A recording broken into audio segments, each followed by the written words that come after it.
Recording.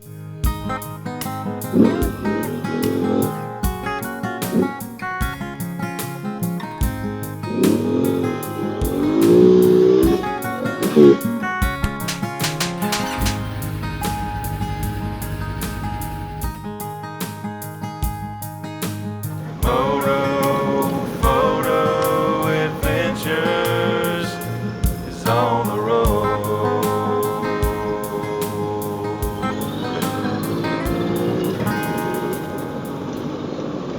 Close your eyes and let the modern map of South Carolina fade.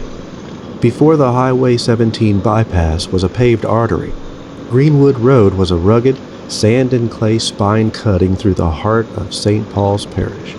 In 1926, this wasn't just a neighborhood. It was a wilderness of timber and memory. Elias and Sarah Mitchell live in a raised cypress cottage, tucked back from the ruts of Greenwood Road. To their north lies the small village of Adams Run, a place where the air smells of pluff mud and pine resin. To their east is Ravenel, the nearest spark of civilization, where the Atlantic Coastline Railroad whistles through the pines, carrying the Low Country's bounty to the world. The day begins with the low groan of a mule-drawn wagon. Elias is heading toward the village of Adams Run. As he steers the wagon onto the main track, he passes the silent, moss-draped bricks of Christ Church.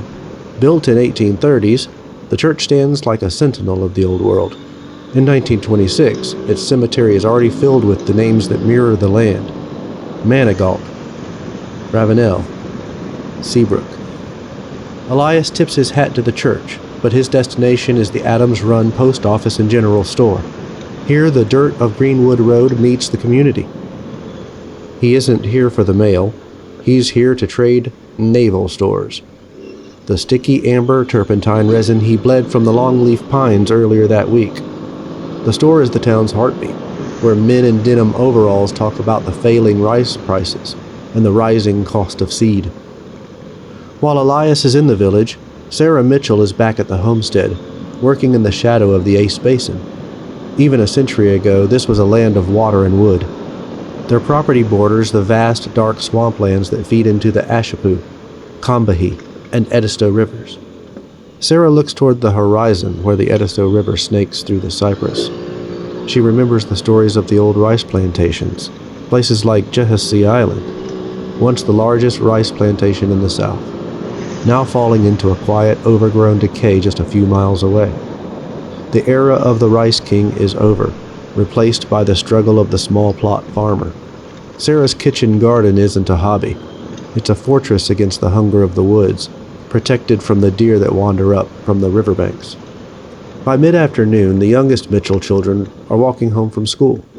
They don't just follow the dirt path, they follow the sounds.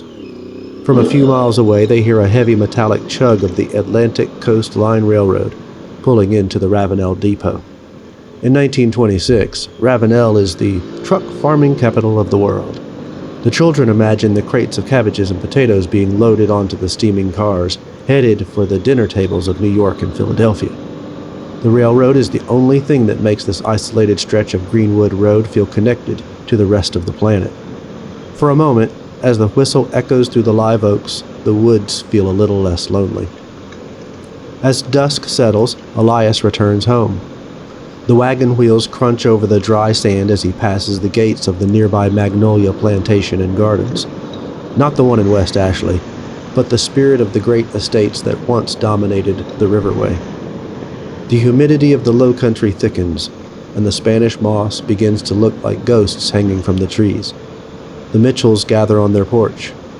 To the south, they can almost feel the presence of Caw Swamp, a place of deep history and dark water. In 1926, there are no streetlights to guide the way home, only the stars reflecting off the brackish creeks and the flickering light of a kerosene lamp in the window of their Greenwood Road cottage. The world of 1926 was a world of slow. It was a world where a dirt road through the woods was a bridge between the grand history of the river plantations and the hard-working future of the railroad towns. As the Mitchells blow out their lamps, Greenwood Road sinks into a deep coastal silence, guarded by the oaks and the ghosts of St. Paul's Parish.